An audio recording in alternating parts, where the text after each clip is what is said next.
లేకపోతే గ్రూప్ 1 ఆఫీసర్లను ఉత్పత్తి చేయడానికి కాదు, ఈ తెలంగాణ సమాజాన్ని పునర్నిర్మించడానికి అవసరమైన మేధా సంపత్తిని ఈ ఉస్మానియా యూనివర్సిటీ నుంచి మేము ఆశిస్తున్నాం. అందుకే ఇవాళ మిత్రులారా 21 సంవత్సరాలలో ఐఏఎస్లు ఐపీఎస్లై జిల్లా అధికారులుగా పరిపాలన సాగిస్తున్న ఈ సందర్భంలో ఒకనాడు రాజ్యాంగం రాసుకున్నప్పుడు డాక్టర్ బాబాసాహెబ్ అంబేద్కర్ గారు 21 సంవత్సరాల ఓటు హక్కునిచ్చి 25 సంవత్సరాలు శాసనసభ ఎన్నికల్లో పోటీ చేయడానికి ఒక అర్హత పెట్టారు. ఈరోజు మీ అందరి సమక్షంలో ఈ ఉస్మానియా యూనివర్సిటీ నుంచి ఒక కార్యాచరణగా ఒక ఉద్యమంగా ఆలోచన చేయండి. ఓటు హక్కు రాజీవ్ గాంధీ గారు 18 సంవత్సరాలకు తగ్గించినప్పుడు ఐఏఎస్ ఐపీఎస్లు 21 సంవత్సరాలు నిండిన వాళ్ళు ఈరోజు పరిపాలన సాగిస్తుంటే శాసనసభలో 21 సంవత్సరాలు నిండిన యువకులు ఎందుకు ఎమ్మెల్యేలుగా ఉండకూడదో ఒకసారి ఆలోచన చేయండి. యువ నాయకత్వం ఈ దేశానికి అవసరం ఉన్నది.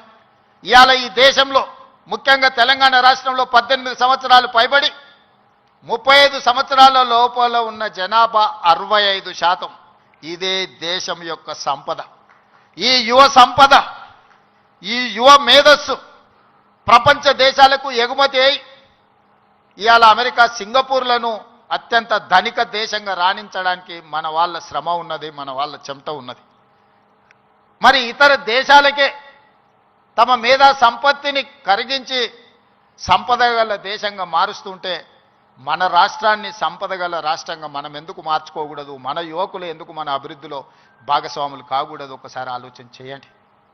ఈరోజు ఈ ఉస్మానియా యూనివర్సిటీ చదువులకే కాదు, పరిశోధనలకు కూడా వేదిక కావాలి.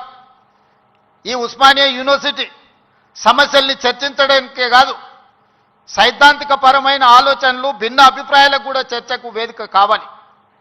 సామాజిక సమస్యల్ని పరిష్కరించుకోవడానికి కూడా ఇక్కడ చర్చలు జరగాలి. సిద్ధాంతపరమైన చర్చలు జరగాలి, సాంకేతికపరమైన చర్చలు జరగాలి. వీటి ద్వారా సమాజానికి మేలు ఒనగూరాలి. ఈరోజు మనకు నచ్చని సిద్ధాంతం ఉంటే చర్చించడానికి మనం సిద్ధంగా లేము. అసహనం పెరిగిపోయింది. నచ్చని సిద్ధాంతం ఉంటే చర్చించడం ద్వారా, ఆ సిద్ధాంతంలో ఉన్న లోపాన్ని లేవనెత్తి చూపించడం ద్వారా వాళ్ళను ఒప్పించి చర్చల ద్వారా ఓడించి రాణించాలి. కానీ వాళ్ళని అణిచివేసో లేకపోతే వాళ్ళ మీద మన అధికారాన్ని, ఆధిపత్యాన్ని ప్రదర్శించడం ద్వారా ఎక్కువ కాలం ఇది సాగదు.